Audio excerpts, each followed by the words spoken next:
നമസ്കാരം, ഒരിക്കൽ കൂടി ചാനലിലേക്ക് സ്വാഗതം. നമ്മൾ ഇന്നലെ ചർച്ച ചെയ്ത വിഷയം എന്ന് പറയുന്നത് അയോധ്യയുടെ ഭൂതകാലത്തെക്കുറിച്ചായിരുന്നു, അല്ലെങ്കിൽ ചരിത്രത്തെക്കുറിച്ചാണ്. നമുക്കറിയാത്ത, മലയാളികൾക്ക് അറിയാത്തൊരു ചരിത്രത്തെക്കുറിച്ചാണ് നമ്മൾ ഇന്നലെ വീഡിയോ അപ്ലോഡ് ചെയ്തത്. അതെല്ലാവരും കണ്ടു എന്ന് വിശ്വസിക്കുന്നു. കാണാത്തവർ അതൊന്ന് കാണുക.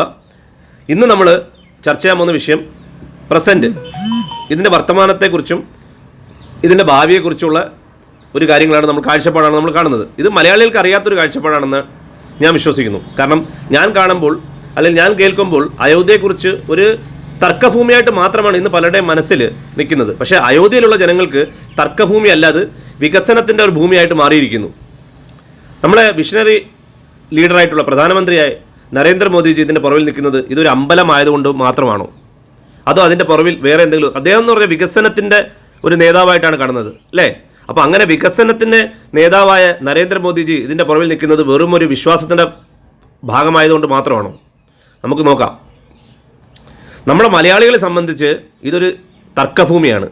അതായത് ഹിന്ദുക്കളും മുസ്ലിങ്ങളും തമ്മിലുള്ള വിഷയം, അല്ലെങ്കിൽ RSSും മുസ്ലിം നേതൃത്വം തമ്മിലുള്ള വിഷയം എന്നുള്ള രീതിയിലാണ് ഇത് നമ്മുടെ നാട്ടിൽ നമ്മുടെ കുട്ടികളുടെ തലയിലേക്ക് ഇത് അടിച്ച് ഏൽപ്പിച്ചു വച്ചിരിക്കുന്നത്. കുട്ടികളായാലും വലിയവരെ എല്ലാവരുടെയും തലയിലോട്ട് ഇത്, ഈവൻ BJPയുടെ അനുഭാവികളായാലും അല്ലെങ്കിൽ ഹിന്ദുത്വവാദികളായിട്ടുള്ള അവരുടെ മനസ്സിൽ പോലും ഇതൊരു ഹിന്ദു മുസ്ലിം വിഷയമായിട്ടാണ് പലരുടെ മനസ്സിൽ ഇത് കയറിയിരിക്കുന്നത്. കാരണം നമ്മുടെ മാധ്യമങ്ങളൊക്കെ ആ രീതിയിലാണ് ഈ വാർത്തയെ റിപ്പോർട്ട് ചെയ്തിട്ടുള്ളത്.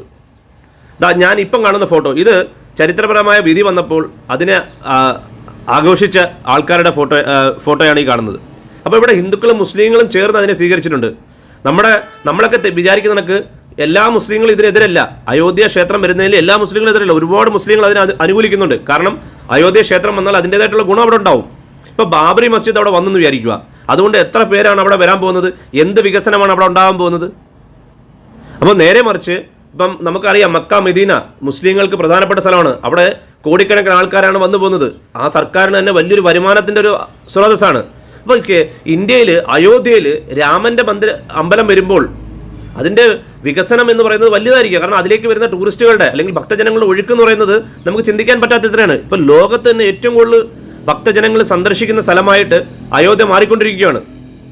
അപ്പം അതിനനുസരിച്ച് അവിടുത്തെ ഇൻഫ്രാസ്ട്രക്ചർ ഡെവലപ്പ് ചെയ്യേണ്ടി വരും. അവിടെ അനുസരിച്ച് ജോലി സാധ്യതകൾ ഉണ്ടാവും. ഏകദേശം 25 ലക്ഷം ഹോസ്പിറ്റാലിറ്റി മേഖലയിൽ ജോലി സാധ്യത വരാൻ പോവുകയാണ്. അവിടെ ഹോം സ്റ്റേകളും ഹോട്ടലുകളും ടാക്സികളും ഒക്കെ, അത് ഒരുപാട് പേർക്ക് ജോലിയുടെ അവസരങ്ങൾ, വരുമാനത്തിൻ്റെ അവസരം ഉണ്ടാകുമ്പോഴാണ്. ഈ വരുമാനം കിട്ടുമ്പോൾ അതിനകത്ത് ഹിന്ദുക്കളെന്നോ മുസ്ലിങ്ങളെന്നോ വേർതിരിവുണ്ടാവുമോ? വണ്ടി ഓടിക്കുന്ന, ടാക്സി ഓടിക്കുന്നത്, ഇപ്പോൾ റെയിൽവേ സ്റ്റേഷനിൽ നിന്ന് ഒരു ടാക്സി ഓടിക്കുന്നു, അയാളുടെ പേര് നീ മുസ്ലിം ആണോ ഹിന്ദു ആണെന്ന് വെച്ചിട്ടാണ് ഒരാൾ ടാക്സി പിടിക്കുന്നത്? അല്ല, ആ പ്രദേശത്തുള്ള ആൾക്കാർക്ക് അതിനുള്ള വരുമാനം ഉണ്ടാവും. അവരുടെ വീട്ടിൽ നല്ല രീതിയിൽ അവരുടെ ജീവിത നിലവാരം ഉയരും. അപ്പോൾ അങ്ങനെയുള്ളൊരു അവസരമാണ് ഇത് കാണുന്നത്. അത് തിരിച്ചറിയുന്ന മുസ്ലിങ്ങൾ ആരും ഈ പറയുന്ന അയോധ്യ എതിർക്കുന്നില്ല. കാരണം അവിടെ പള്ളി വന്നാൽ അതിൻ്റേതായിട്ടുള്ള ഇത്രയും വികസനം, ഈ വരുന്ന ആ ഒരു വികസനം അവിടെ ഒരിക്കലും ഉണ്ടാവത്തില്ല എന്നുള്ളത് എല്ലാവർക്കും അറിയാവുന്ന കാര്യമാണ്. ഒക്കെയിൽ ഈ മുസ്ലിം പള്ളി മാറ്റിയിട്ട് അവിടെ ഒരു അമ്പലോ ചർച്ചോ പണിഞ്ഞിട്ട് കാര്യമില്ല. വത്തിക്കാൻ സിറ്റിയിൽ അവിടെ ക്രിസ്തീയ ആരാധനാലയമാണ്. അവിടെ അല്ലാതെ അവിടെ ഒരു അമ്പലം പണിഞ്ഞിട്ട് അത്രയും പേര് വരണമെന്നില്ല. അപ്പം ഓരോ പ്രദേശത്തിനും അതിൻ്റേതായിട്ടുള്ള പ്രത്യേകതയുണ്ട്. ആ പ്രദേശത്ത് ആ പ്രത്യേകത അനുസരിച്ചുള്ള സാധനം വന്നാൽ മാത്രമേ അവിടെ വികസനം ഉണ്ടാവത്തുള്ളൂ. നമുക്ക് കാണാം. അപ്പം ആ അയോധ്യയിലുള്ള ആൾക്കാർ തന്നെ ആ വിധിയെ സ്വാഗതം ചെയ്യുന്ന ഫോട്ടോയാണ് നമ്മളിപ്പോൾ കണ്ടുകൊണ്ടിരിക്കുന്നത്.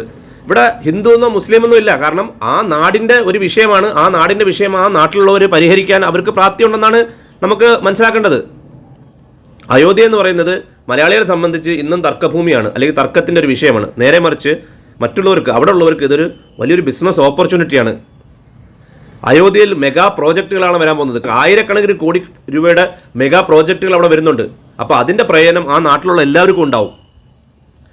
അവിടെ മുഖ്യമന്ത്രി യോഗി ആദിത്യനാഥ്, അദ്ദേഹത്തിന് അറിയാം, അദ്ദേഹത്തിൻ്റെ സംസ്ഥാനത്തിലേക്ക് വലിയൊരു വരുമാനം കൊണ്ടുവരാൻ പറ്റുന്ന ഒരു പദ്ധതിയാണ് അയോധ്യ.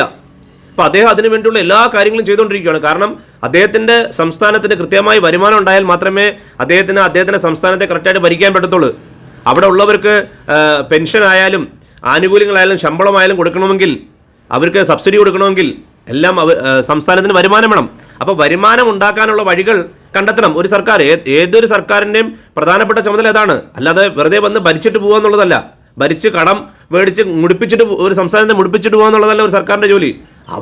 ഓരോ സർക്കാരുകൾ വരുമ്പോൾ അവിടെ പുതിയ പുതിയ വരുമാനങ്ങൾ കണ്ടെത്താനുള്ള വഴികൾ കണ്ടെത്തണം. അല്ലാതെ കള്ള് വിറ്റും ലോട്ടറി വിറ്റും മാത്രമല്ല വരുമാനം ഉണ്ടാക്കേണ്ടത്. അപ്പം നല്ല രീതിയിൽ വരുമാനം ഉണ്ടാക്കാനുള്ള വഴികളുണ്ട്, അത് കണ്ടെത്തുക, അതിനനുസരിച്ച് വരുമാനം കൂട്ടുക, അത് സംസ്ഥാനത്തിലുള്ള എല്ലാ ജനങ്ങൾക്ക് പ്രയോജനപ്പെടുത്തുക എന്നുള്ളതാണ് ഒരു സർക്കാരിൻ്റെ ജോലി. അത് മനസ്സിലാക്കിയിട്ടാണ് യോഗി ആദിത്യനാഥ് എന്നുള്ള ഒരു മുഖ്യമന്ത്രി ഈ ഒരു കാര്യത്തിൻ്റെ പുറകിൽ നിലനിൽക്കുന്നത്. ഇപ്പം ഞാൻ പറഞ്ഞു പദ്ധതികൾ എന്ന് പറഞ്ഞാണ് റിംഗ് റോഡ് ഒരു പദ്ധതിയാണ്. ഏകദേശം 10,000 കോടി രൂപയുടെ പ്രോജക്റ്റ് അവിടെ ഗ്രീൻ സിറ്റി എന്നുള്ള പ്രോജക്റ്റ് വരുന്നുണ്ട്. 5,000 കോടിയുടെ എയർപോർട്ട് പ്രോജക്റ്റ്, 2,000 കോടി രൂപയുടെ റിംഗ് റോഡ് പ്രോജക്റ്റ്, അങ്ങനെ ഏകദേശം ഒരു 20,000 കോടി രൂപയുടെ പ്രോജക്റ്റ് ഞാനിപ്പോൾ ഈ കാണുന്ന ഫോട്ടോയിൽ തന്നെ പറയുന്നുണ്ട്. അതിൽ കൂടുതലാണ്, അതിൻ്റെയൊക്കെ ഇരട്ടി ഇൻവെസ്റ്റ്മെൻ്റ് ആണ് അവിടെ വരാൻ പോകുന്നത്. ശരിക്കും പറഞ്ഞാൽ അയോധ്യ എന്ന് പറയുന്നത് ഒരു അമ്പലത്തിൻ്റെ വിഷയം മാത്രമല്ല, അതൊരു പ്രദേശത്തിൻ്റെ വികസനത്തിൻ്റെ വിഷയമാണ്.